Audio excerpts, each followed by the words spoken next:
মটর ডালের বড়া, পেঁপে আলু দিয়ে ডালনা। এই যে এখানে পেঁপে আলু ভাজা হচ্ছে, হয়ে গেছে প্রায়, এখনই নামিয়ে দেবো।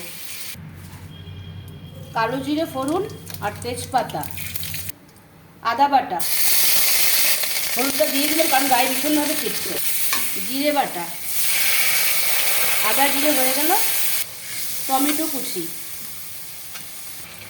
লঙ্কা বাটা স্বাদ মতো, যে যেরকম ঝাল খাবেন, নুন স্বাদ মতো।